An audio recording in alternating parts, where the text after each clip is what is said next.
Hello, and welcome to the So You Want to Be a Marine Biologist podcast, where we learn about the ocean, share sea stories, and explore ocean careers. I'm your host, Kara Muzia.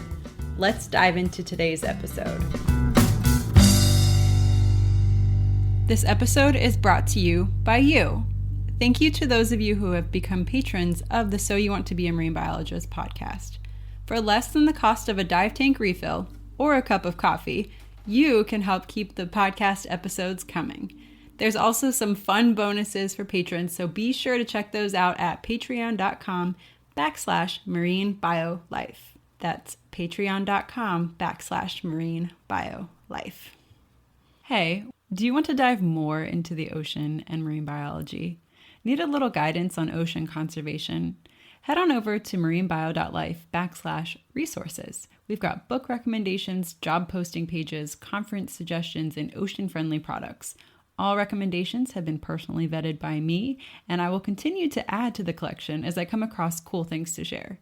Head on over to marinebio.life/resources to learn more. See you over there. Hello, mermaids, pirates, ocean lovers, and land lovers. Welcome to today's show. Question: what do you call an octopus musician? A rocktopus. Did you hear about the new herbal fairy? It always runs on time. Kristy Bredin is an herbalist, educator, and owner of Mermaid Botanicals. She lives in the San Juan Island in Washington State. I've recently uncovered the world of herbalism, and one of my first questions was, is there such a thing as marine herbalism? Turns out there is, and this is what led me to Kristy. In this episode, you'll learn what herbalism is, how seaweed is the ancestor to all land plants, some of the magical powers of marine algae, and what a day in the life of an ocean herbalist looks like. Tide pools are involved. I really love this conversation about ocean herbs, and I hope you will too. Please enjoy. Kristy, welcome to the So You Want to Be a Marine Biologist podcast. I am so excited to chat with you today. Yay, me too. You are the first herbalist I have had on the show, and like I just told you when we were chatting before I hit record button, I've just stumbled across the world of herbalism, and I'm just like so excited. I feel like it's a lost treasure. How did you discover the world of herbalism? I lived in New York City for a long time, and I'm from the East Coast originally, and I was working in publishing actually for many years after college, and was looking for something else to do for about a decade, and I happened to find a flyer for the Open Center, which has a bunch of alternative classes in New York, and the woman who I ended up apprenticing with, Robin Rose Bennett, was offering a class called Healing Spices that seemed interesting to me. So yeah, I took that class, and then this whole new world of herbs and engaging with plants in the environment just opened up for me, and it was really amazing. Yeah. So, I mean, how I found you was I'm like, are there herbs in the ocean? So how did you make the shift from spices, like a class about, medicinal spices, to the ocean? And now you live in Orca Island on the west coast of the United States. So very far, very big jump. Well, I was interested in seaweeds. Around that time I studied with Robin, I was starting to study a bunch of stuff about local agriculture and local foods and alternative diets. And I got a bit into macrobiotics, which uses a lot of seaweeds. So I was starting to get familiar with seaweeds and enjoyed the flavors, which is unusual because most people who don't grow up eating seaweeds think they're slimy and gross and have a hard time starting to eat them. But I like salty things, so it was a good fit. As I said, I apprenticed with Robin Rose Bennett, and towards the end of my apprenticeship with her, I was kind of looking for a new life path, and she knew that, and she ran into Ryan Drum at an herbal conference, who's kind of the guru in this country on seaweeds, and he was an herbal wildcrafter. And so he takes on apprentices, or used to, and she sent me out to work with him about 10 years ago now. So I came to his small island here in the San Juan Islands and kind of lived off grid with him for several months and worked with him. And a lot of the focus of our work together was harvesting seaweeds, which was so much fun. We got to go along the beaches and find all this interesting stuff in addition to seaweeds, and it just reminded me of being like a kid again, exploring beaches of my childhood. Yeah, that would. That really Yeah. would. Climbing over rocks and just like seeing what you can find and bringing treasures home. Yeah, and especially not being familiar with West Coast Pacific Ocean environment, there was a lot of new and really colorful creatures out here that I hadn't seen before. So it was very exciting. Yeah. So I'm curious, you mentioned you apprenticed in New York City and then again out on the West Coast under Ryan Drum. Mhm. Is this is how you become an herbalist? You have to like take some classes and then apprentice under somebody? What are the steps to actually become an herbalist? Yeah, it's interesting. The herbalist movement in this country is kind of a grassroots thing. I Mm. mean, about 100 years ago, everybody kind of knew local plants for food and medicine. Mhm. And there's some interesting literature out there about what happened with that in this country. Barbara Ehrenreich's Witches, Midwives, and Nurses is a good reference, but basically, with the rise of the American Medical Association, it became that you needed to be a doctor to practice medicine. So a lot of Mm. herbalists ended up disappearing during that time because they weren't licensed. And then in the 60s and 70s, when there was kind of this renaissance with the hippie movement, a lot of herbalists came into being and they connected with a lot of old literature. Some of them connected with this woman, Juliette de Berkeley-Levy, who was a gypsy woman in Europe, and she knew a lot of herbs. So, kind of through this self guided mentorship, there became this generation of herbalists, of which Ryan Drum is a part, that Mm. kind of brought on this renaissance of herbal medicine. And so it's still very traditional and very loose in terms of how people learn. There is a lot of apprenticing going on, which I think is a great form of learning. It's so different Mhm. from our schools. And it's really a valuable immersion. And many herbalists have tried to keep it this way, because they feel like it's beneficial to not have to conform to any of the constrictures of larger classroom institutions. However, in recent years, there is some programming developed, like at Bastyr University out here. There's an herbalist degree that you can get, and Mm. there is more formal training available now. So it depends what you want to do.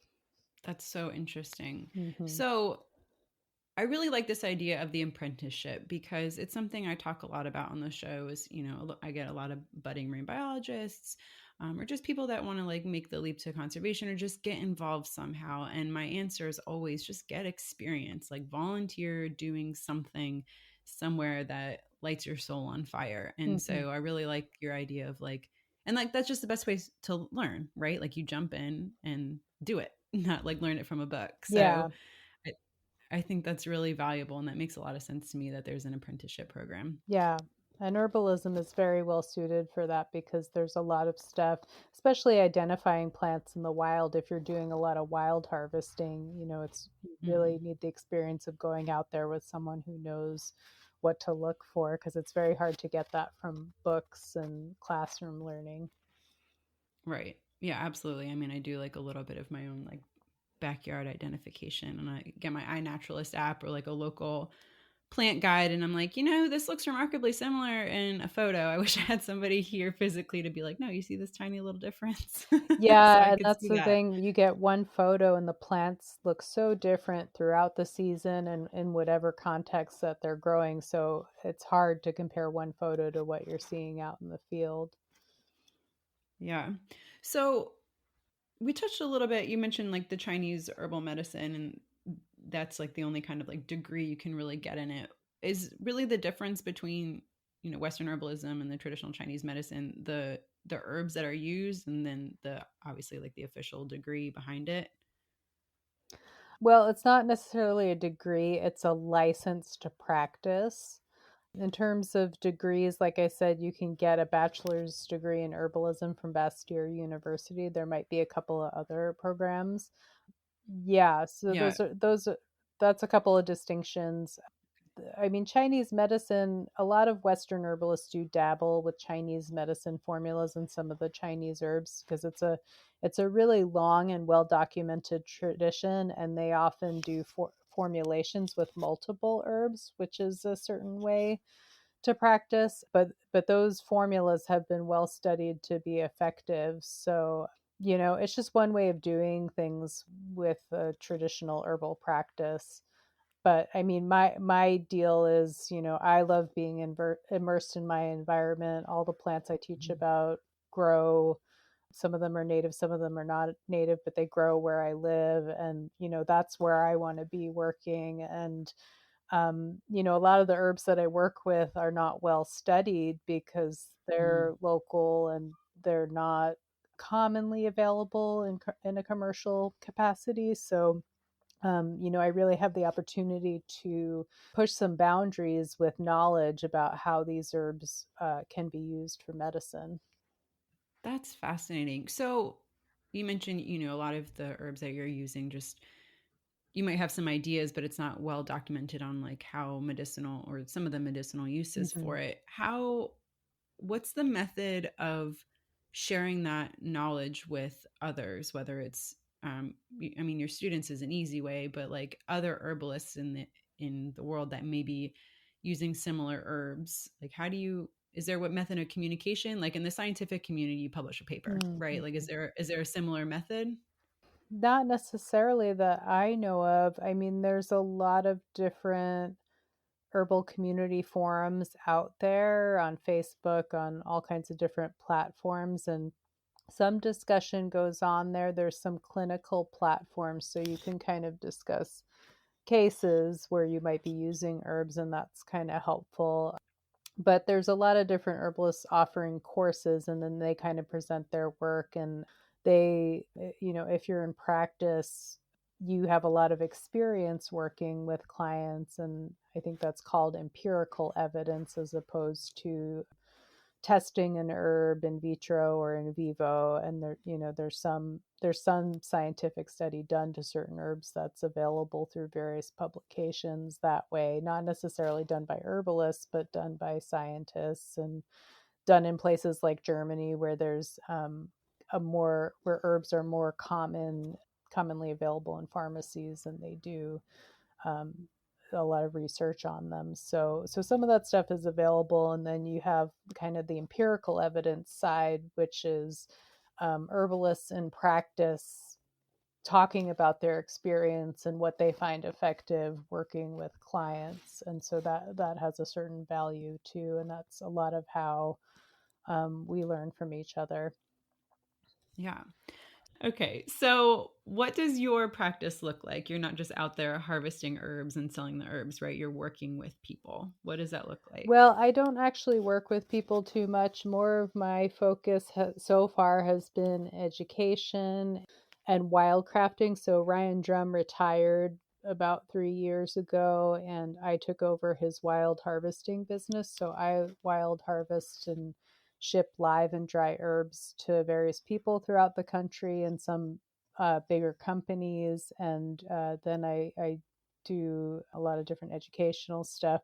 I have done some clinical stuff. I did some clinical studies with an herbal mentor up in BC, and I see clients here and there, Mhm.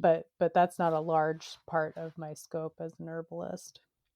Okay, so a large part is like getting people out and getting them acquainted with the natural Hmm. environment and then getting to go play and find what treasures you can. Exactly. That sounds awesome. Yeah.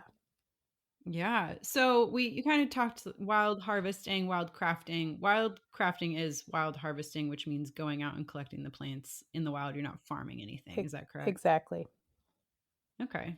Very cool. So it's like going out in tide pools. Are you getting on a boat and going to more remote places, or are they just kind of all around where you live? Yeah, I mean, I live on two islands out here in the San Juans, and the one I spend most of my time working on and harvesting on, I have a lot of access to shoreline, and places on land to harvest. I have permission to harvest in various places, which is very important.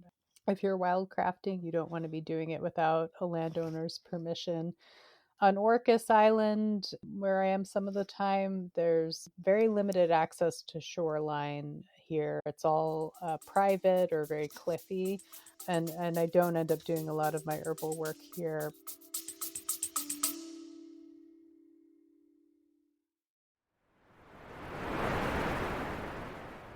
Hey, Kara here. I hear it all the time. How do I become a marine biologist? Or my niece wants to help the ocean. Where does she even start?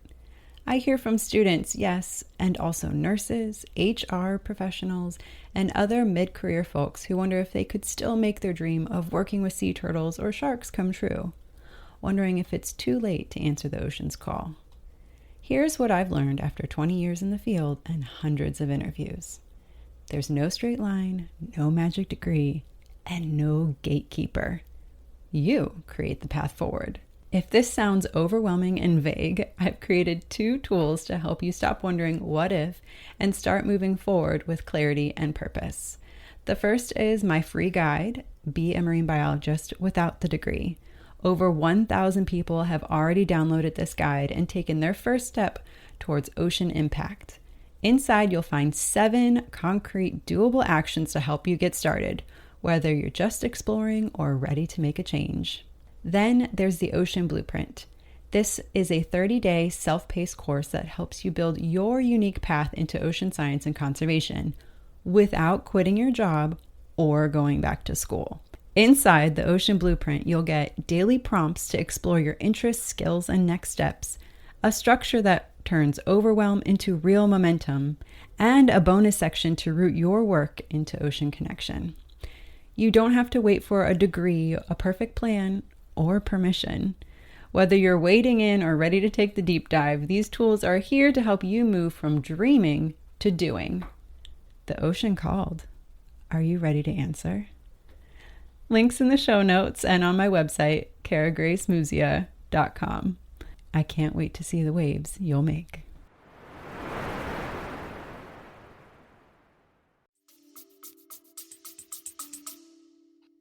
So you're going out and collecting the herbs all over. You're getting on boats. It's not just like you walk out into like a set field and that's where it is, or a set of beach. It's kind of all over that you're exploring and finding these herbs. In terms of the seaweed, a lot of seaweed can be harvested shoreline. There's different tidal zones where you have access to the seaweed. So some of the seaweed that's higher up in the tidal zone you can access at a, a middle range tide or a tide that's not too low. And then some of it you have to wait for a really low tide to access, like a -2 foot or so. And in the winter, all the really low tides are at night. So sometimes I'll go out at night and I'll go clamming because that's fun and I really like to get clams. And sometimes I'll harvest seaweed too at night in the winter, but you kind of got to wait for March to roll around to do a lot of springtime seaweed harvesting in the intertidal. And that's all, you can wear knee-high marine boots and you can wade in and harvest most of those seaweeds.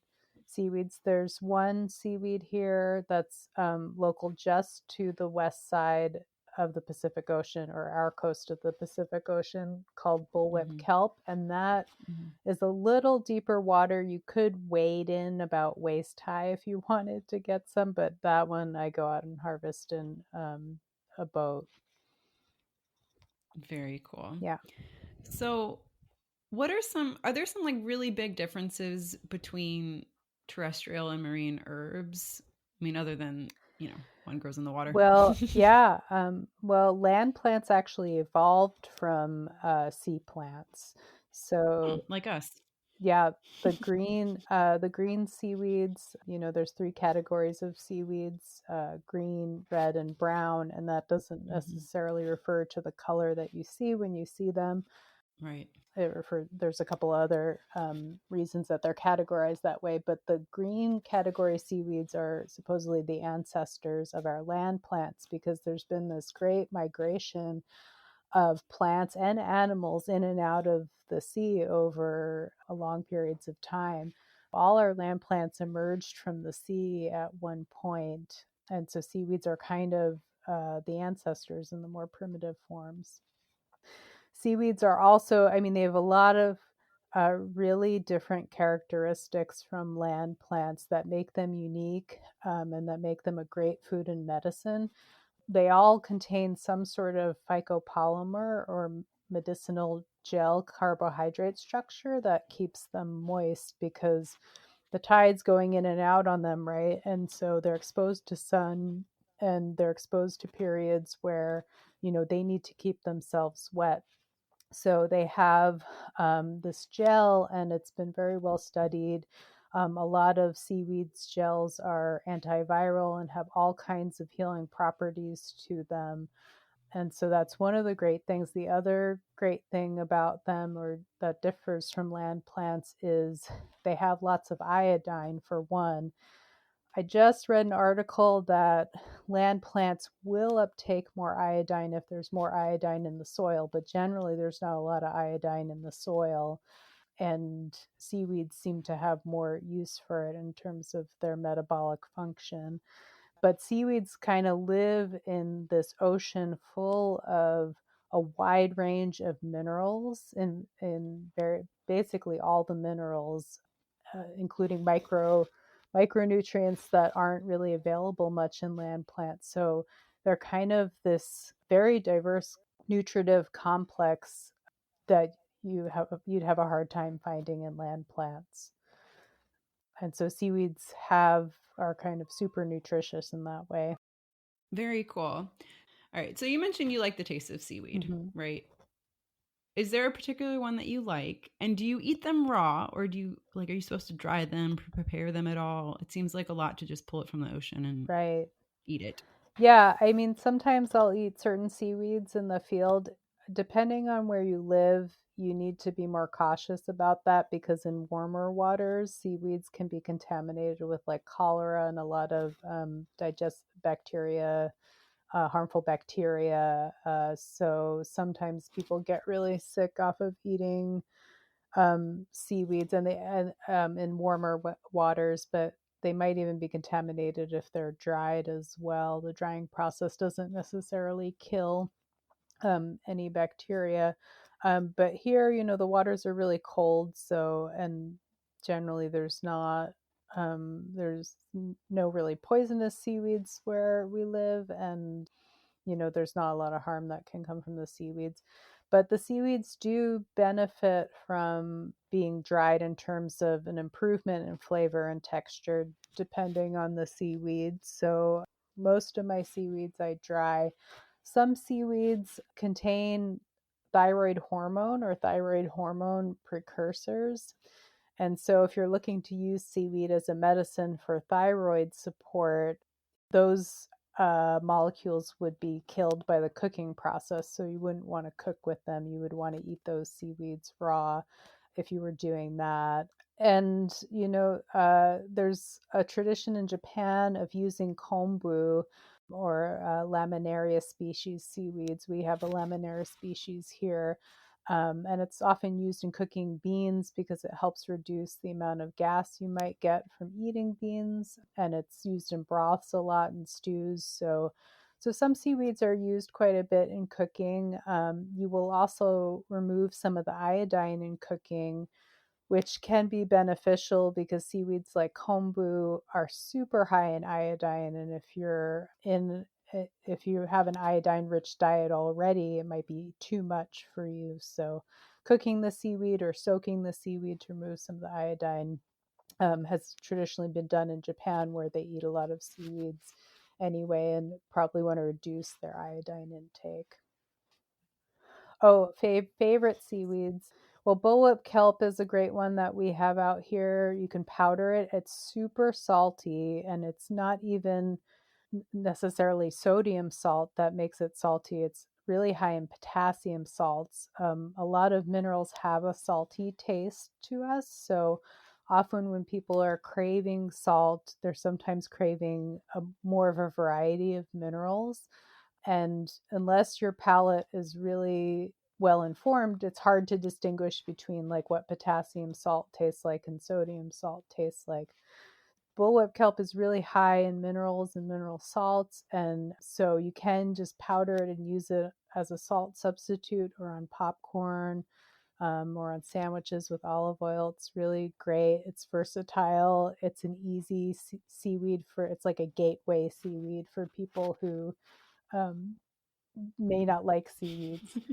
But I also really like dulse, which I have to order from Maine because there is a dulse that grows here, but the samples of it that it's a different species, and the samples of it that I found did not taste as good. But then I later learned that dulse is kind of treated.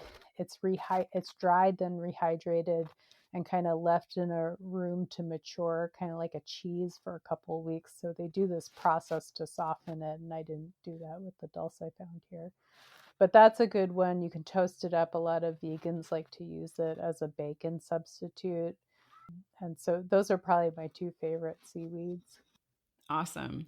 Very cool. So as you're talking, I'm like envisioning, the seaweed that we have here. And primarily, far and away, it's Oh, sargassum, yeah. which is a type of brown algae. We have sargassum here too. Okay. So, I mean, is there medicinal use for Yeah. sargassum? Like, can you just eat it straight up, or do you have to prepare it? I mean, after what you said about bacteria in the water, especially warm water, I feel like you want to prepare it even if you could eat it straight up, which it's spiky. I don't know if I would want to. Yeah, it's a hard one to integrate into your diet. I mean, it is invasive over here. I think it's invasive in a lot of places. It's interesting.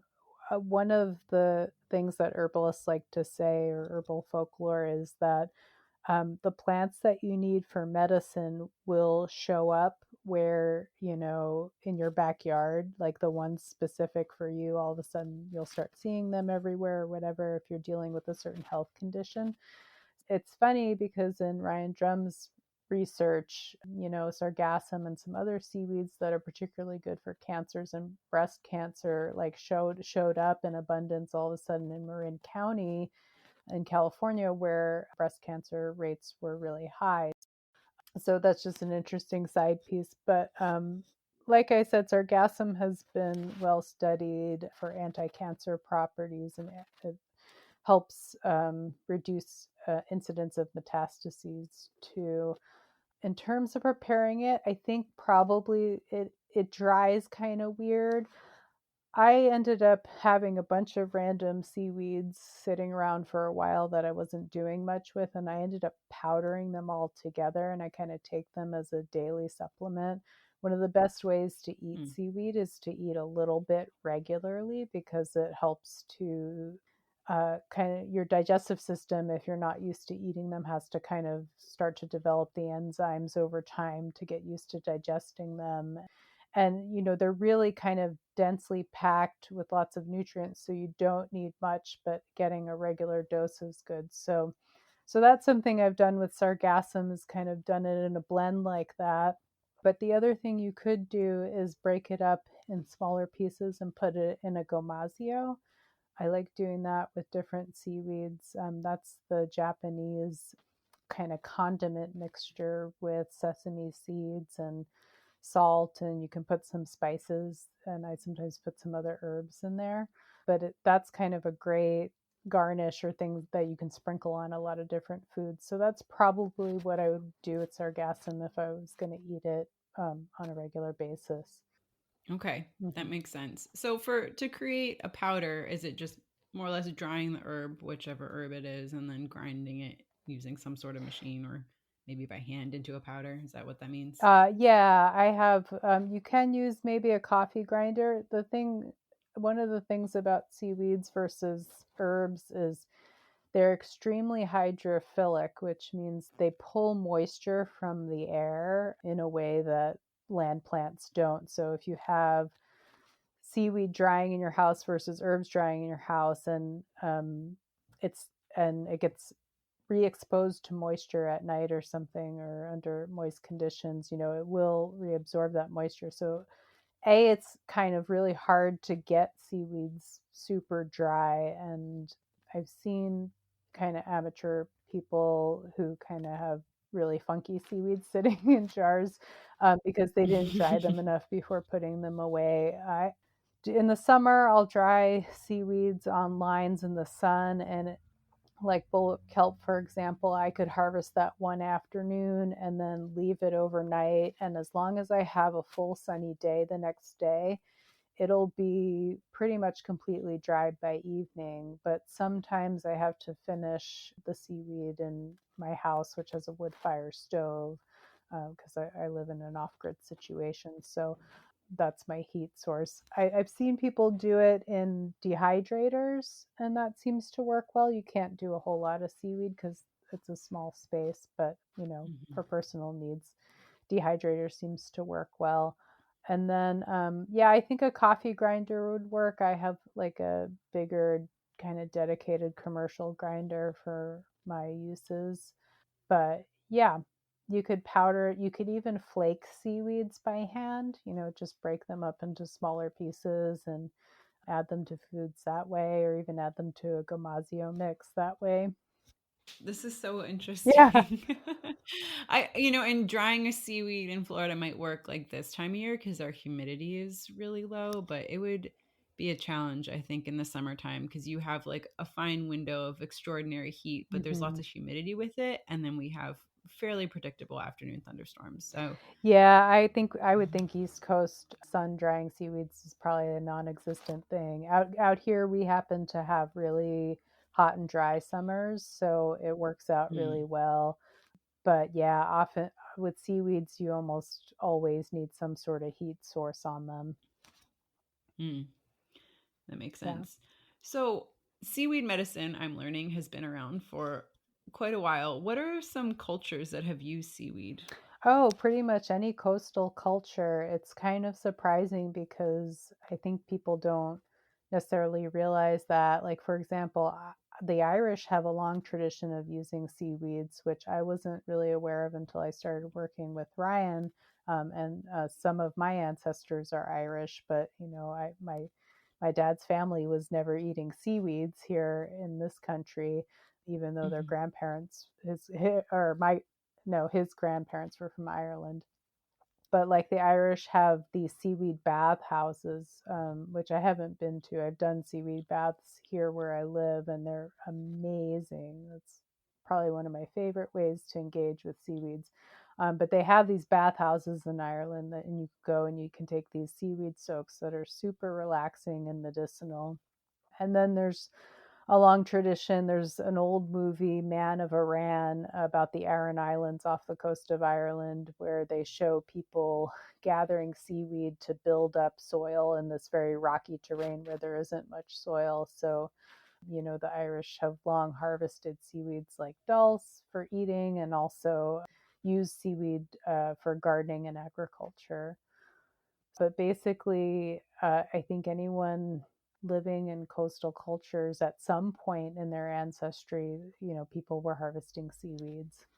That's so fascinating to me. So wait, seaweed baths, like I mean like okay, you mentioned there's bathhouses. How did you do it or did you go somewhere where you live? Like is it just like take a satchel and put a bunch of seaweed in it and like soak it like a tea bag in your bath? Yeah, good question. It's a tricky thing to do. So it depends on what seaweed you want to use because the different seaweeds, depending on where they're growing in the intertidal, depends on how easily you can kind of break down the cell walls and get the gel extracting. So I generally use brown seaweeds, which require just lukewarm water and a bunch of agitation. So I wash my hair exclusively with seaweeds, for example, and so I have these like mesh bags that I got from the grocery store. They're like produce bags, and they have a little cinch tie. And I'll put a bunch of my dried brown seaweeds in there, usually a mix of them, and then I'll put it in like a quart ball jar, put lukewarm water, medium warm water over it, and then I'll either let it sit for like 2 hours or so, or if you shake it intermittently, that'll start the gel extraction process or get it to go a little faster. And then I'll use that to wash my hair. And so you could use a similar satchel in a bathtub and just kind of agitate it when you're in there. That's the trick to doing it if you have plumbing, because you don't want seaweed going down your drain because it could potentially clog it. Even if you had enough seaweed gel extracted, you could potentially clog your drain. But I haven't had that problem in the occasions where I've done that in plumbed places. But since I live off grid, we have outdoor tubs, the cast iron tubs that we basically light a fire underneath. And then I get like 1 or 2 gallons of fucus seaweed or bladder wrack seaweed, which is a common one in the northern hemisphere. It's got those little bulbs that people often notice, and it grows high up in the intertidal.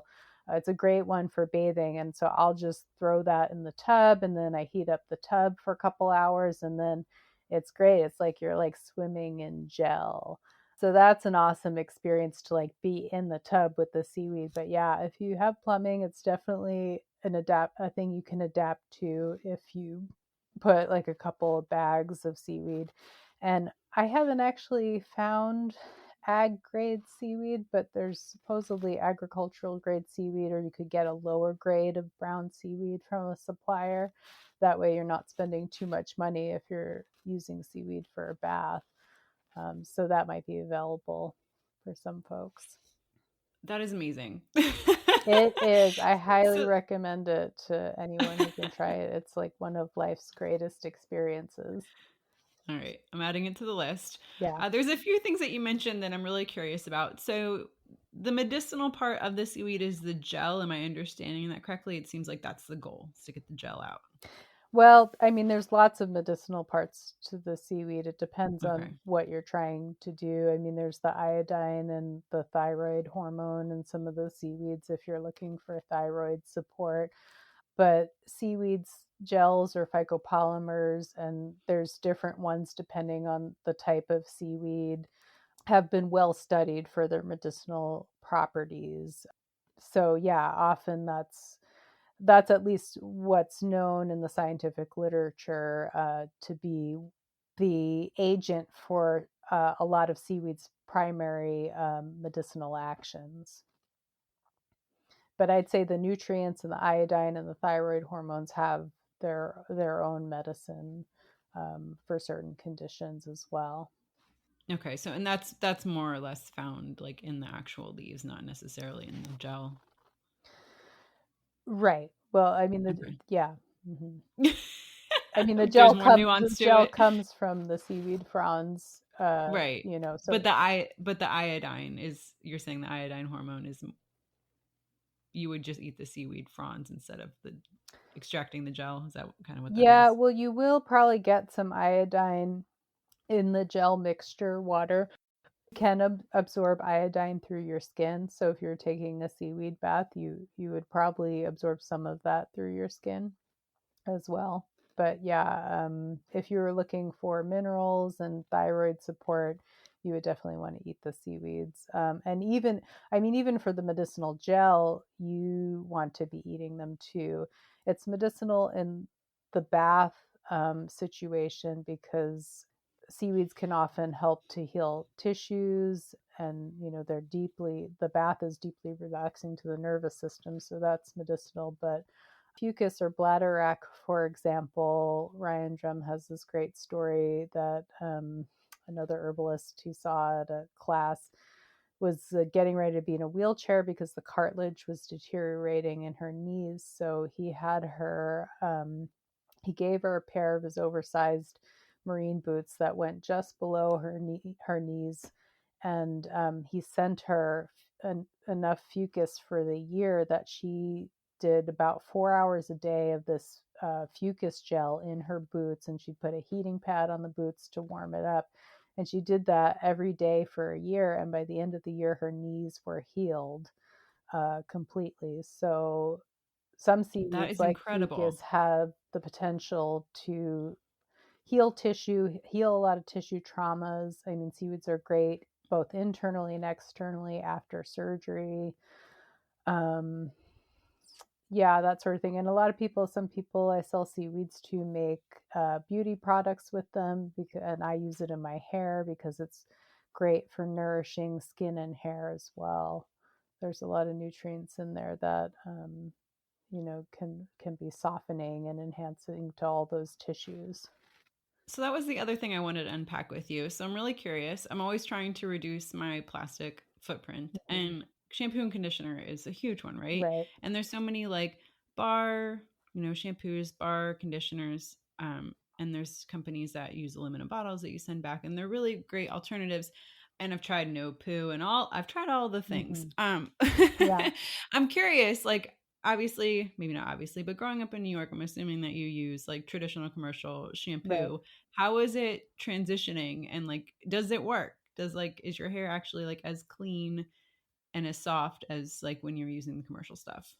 Or is it better? Well, I mean, I don't, I have like, I guess I'm kind of like, I don't know, a natural herbalist hippie person at this point. So it depends on your standard of what you feel you want to look like. uh, Fair enough.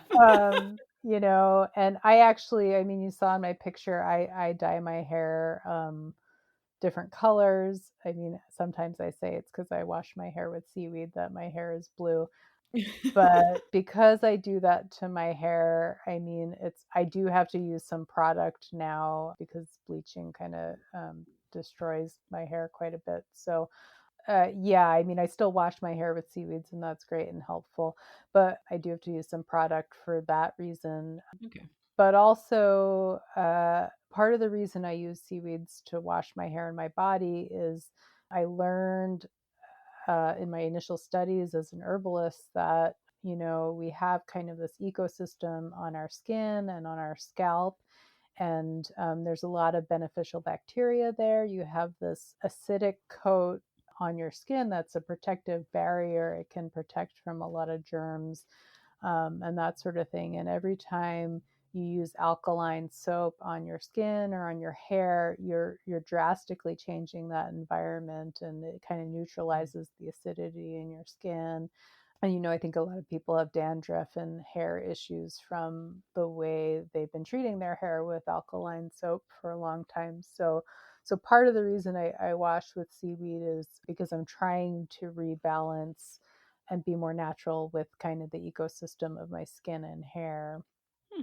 But yeah, it's great for the packaging aspect too. And I know I've talked to a lot Mhm. of people who've been interested in washing with seaweed, so that they can avoid getting packaged things. So yeah, but it does make your hair kind of silky and pretty soft. So I'd say it's nice for most people's hair, but I mean, people also have different types of hair, so That's true too. I'm sure it might pose some challenges for other people. Hmm. It's fascinating. That's a really good point that you brought up about like working with the ecosystem of your body. I really like that, Hmm. by working with the ecosystem that you're a part of, like the physical world, it works with the ecosystem of your own body. Yeah, Some cool it's parallels very there. similar. Like I kind of compare my hair or scalp after years of washing with regular shampoos or whatever to like kind of like a clear cut forest. And it's like Mm. it's all that's the thing too. When you kind of renaturalize, I think it takes some time and maybe some assistance of some therapeutic things to regrow. It's like a clear cut forest doesn't regrow the same back into an old growth forest the same way. It will over like hundreds, maybe thousands of years, but it's going to be kind of scraggly and weird at first. It's the same for your hair and your body. Fair enough. So one of the things that like one of the products, seaweed byproducts that's like really well used in today's culture, and it's not necessarily used herbally or medicinally, is, and I don't know how to actually say it, carrageenan, Yeah. Hmm. carrageen. Is it Carrageenan. carrageenan? Hmm. Okay. So, I mean, it's used in like toothpaste, ice cream, all of the things. And I understand that there's some medicinal properties to it, but it also has gotten somewhat of a bad rap. Could Right. you explain Sure. like why? Yeah. I get that question a lot. I'm So sure. there's a difference between carrageenan, like if you were to make a home extract of it from a red seaweed, many of the red seaweeds contain carrageenan, and I've done a home gel extract, which is quite medicinal.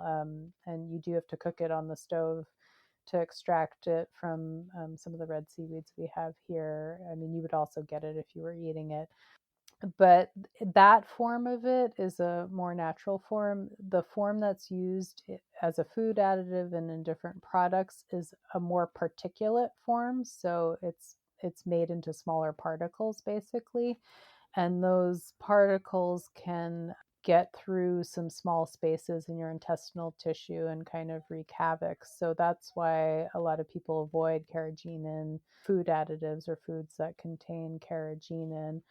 The only contraindication with natural carrageenan from the seaweed itself is it really absorbs a lot of moisture in the body. Like I said, seaweeds have this proclivity for absorbing moisture from the air, but some of them do so pretty substantially in your body as well. And so if you have kind of irritable bowel conditions anyway, the seaweed, the red seaweed that contains carrageenan might end up pulling enough moisture in your bowels that it's kind of irritating for you.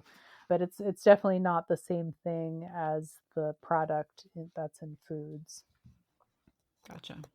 That makes sense. Mm-hmm. Well, I have a couple of fun questions without getting too much in the weeds. I have a fun ocean related questions to ask as we kind of wrap up here. Okay. What's your favorite sea creature? Oh gosh, I haven't thought about that one. Mine changes almost daily, so there's I no wrong know answer. there's so many. I mean, I'm kind of fascinated by narwhals, but I don't know much about them. They are fascinating. I actually just had somebody on the show talking about narwhals. Yeah.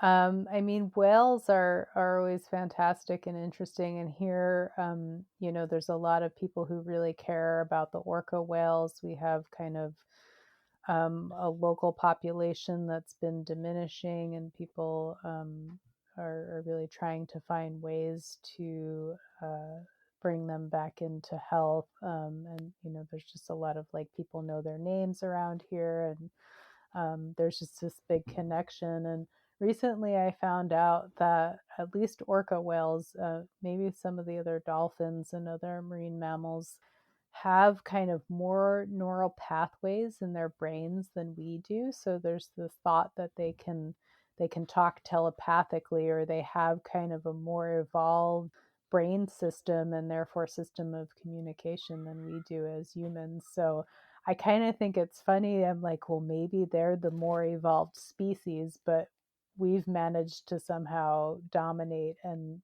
look more evolved because we live on land and they can't do much from water. Um, but it's funny to me to think that they're probably smarter than us. Yeah, that is really funny to think. Yeah, I like it. Yeah. So that was something I did want to ask you. You live on Orcas Island. Mm-hmm. Do you see orcas regularly? Not too much, actually. And Orcas Mm. Island is actually named after a Spanish explorer. I'm not sure if the orca whales got their name that way too. I think there's a distinction. I mean, I'm out on the water quite a bit. I commute between Orcas and the other island where I live on a small boat. But the pathways that I am kind of on a regular basis aren't really frequented by orcas. But occasionally I've seen them on the beach from one of the islands where I live.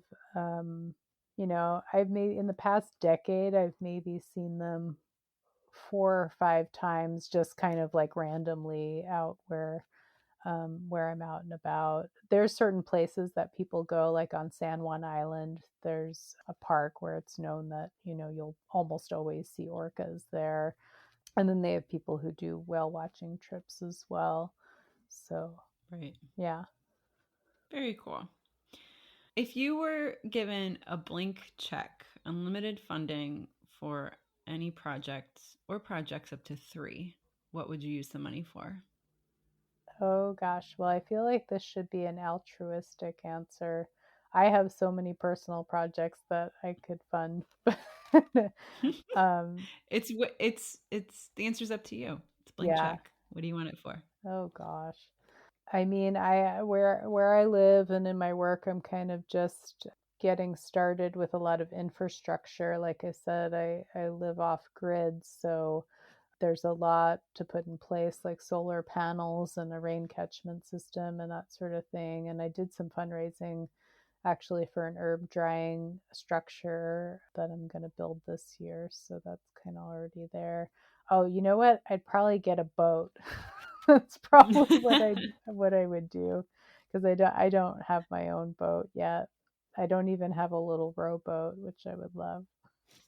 It's a good use of the funds. I fully endorse that. Thanks. Is there a specific like project or apprenticeship or like something that you want to see get off the ground that you just like don't have the capital for? It's like a total pie in the sky Well, question. that's actually a good point. So I have run this apprenticeship program for, well, I ran it 5 years ago, and then it's been on hiatus variously. We're gearing up to start this April again. But initially I was trying to get some grants for that program because here in the islands we kind of have a weird demographic of people and income. There's a lot of older, wealthy folks here. And then the working class is often really struggling. So, since I teach kind of a hyper local program, a lot of students are in need of scholarship to join my apprenticeship program. So, I've been trying to get funding for that, and then we were on hiatus because of COVID. So yeah, we're gonna get things together to start this year, but yeah, I'll have to look into funding probably for next year again. So that would be a good use for sure. I like it.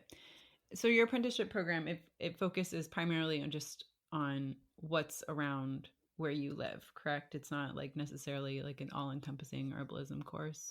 Right. It's an immersive learning experience, and it's a 3-year cycle. So the goal is to learn about all as many land and sea plants as we can that grow in our area. Most of the ones that do are covered. So yeah. Very cool. What is your favorite field story or stories to tell? And this could be just like a really fun day, Mhm. out in the tidal pools, or it could just be like a day that things happened and it makes a really great story now. Yeah.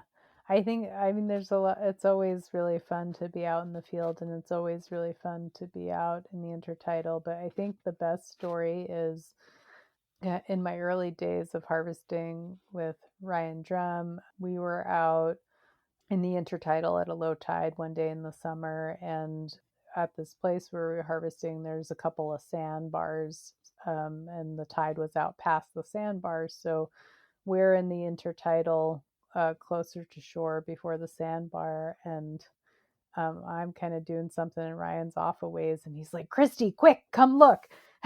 And then I see him wrestling to put this octopus in a bucket, and I was like, "What?" So he's trying to get this octopus into one of our harvesting buckets, and he has to shove another bucket on top of it to keep it in there, because this thing is like crawling out and it's got its arms all over him. I hate to say that treatment for people who are sensitive. Um, but anyway, that's what happened. And so then, Ryan's like a scientist. His background's in, oh gosh, I'm gonna forget now. Biochemistry, I think.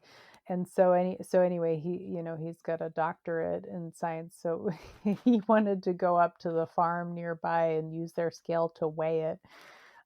So we did that, and it was kind of like subdued into this blob in the bottom of the bucket. And then Ryan also wanted to eat it, and I'm like, Ryan, I hear that octopus is really hard to cook, and we got all this other food to eat, so why don't we just let it go? And so we let it go, and it was like a maroon red color, and it just kind of filled up. It wasn't that big. I forget how much it weighed. It was probably about the size of, oh, I don't know what to compare it to, like like maybe a couple feet long. But anyway, it like filled up its head with water, and then it just like expelled it, and then you see its tentacles just kind of very fluidly flowing behind it, and then it just kind of sat there on this rock staring up at us, and it had these bright yellow eyes, and it looked really pissed off that we had mistreated it.